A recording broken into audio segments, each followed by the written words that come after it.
Ann Morgan, cynrychiolydd o Blaid Cymru, dy fi fan hyn nawr yn isetholiad World Llambed. Yn gyntaf, allwch chi roi eich 3 pwynt pwysicaf o'ch manifesto chi? Wel, un pwynt pwysig iawn yw'r parcio. Dwi'n gobeithio gallwn ni gael y taliadau yn is.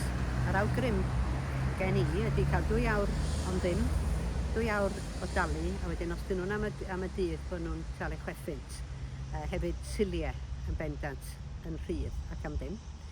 Wedyn yr ail pwynt ydy cael tegwch o ran tai. Os oes yna datblygiadau tai, bod yna 2 fforddiadwy, ddim rhyw 2 anferthol i'r cyfoethogion, enghraifft fel dôl dalus, llefydd felly. Wedyn, y trydydd o ran gofal yn y gymuned, o ran plant, teuluoedd, a hefyd efo'r dref, sy'n i'n gweld y dref, mae'n bedwerydd, dwi'n gwybod, yn hybu a gwella ran busnesau. Diolch. Wych chi'n sôn am gostau parco teg yn amlwg fyna, ond nag eich plaid chi nath godi'r taliadau diweddar yn y costau yma? O nag e.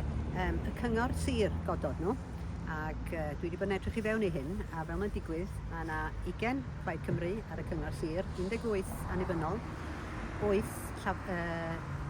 rhyddfrydwyr a chydig o rai eraill, ac yn ôl y sôn, oedd pawb wedi pleidleisio i godi'r costau yn fymryn bach, felly dim bai Plaid Cymru oedd yn unig. Iawn, beth sydd mwyaf pwysig yn Llambed ar y funud? Ife datblygu tai newydd ac ardaloedd masnachu, neu i adnewyddu ac ehangu'r dref? Wel, cael mwy o bwrlwm yn y dre o ran y busnesau. Ni bod yr parcio yn gwella, bydde fwy o bobl yn dod i'r dre i siopa a defnyddio'r caffis. Yn amlwg, mae eisiau ni gael busnesau, dim busnesau newydd, ond llenwi'r siopau gwag, a bod yna fwy o ddefnydd ohonyn nhw.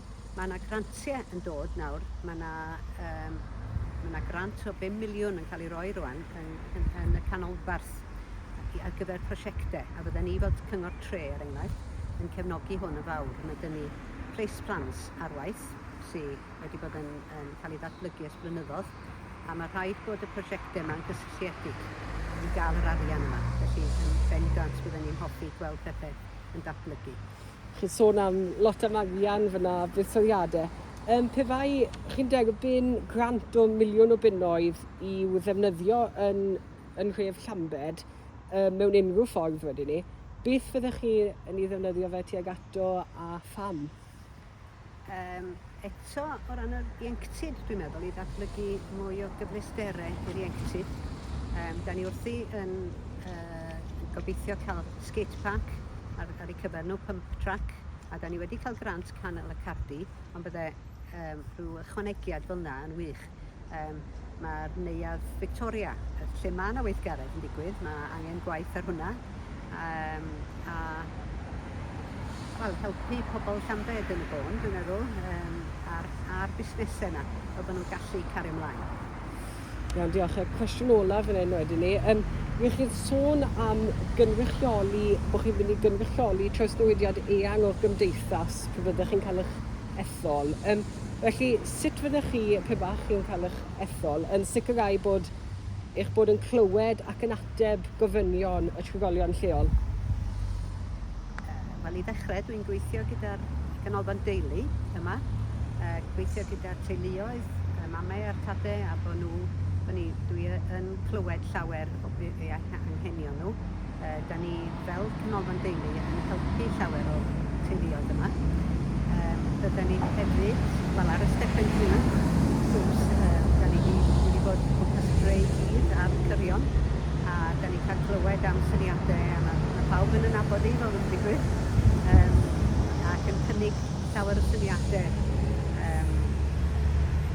A wedyn mae pawb yn gwybod lle dwi i nhw gael dod ata i ofyn am gymorth. Mae Elin Jones yn feddwl wedi cael ffigenw i chi Ann bob man yn ytrach na Ann Bowen Morgan. Ydy, hollol. Na, dwi wedi bod yma. Dwi wedi bod yn byw yma ers 12 mlynedd, ac ers bod fi yma, dwi'n nghanol gymdeithas ac yn weithgar gyda bob math o bethau, pwyllgorau, corau, cymdeithasau, A'r cyngor tre, wrth gwrs dwi ar y cyngor tre ers 10 mlynedd. Diolch yn fawr i chi Ann a phob lwc. Diolch yn fawr. Diolch i ti.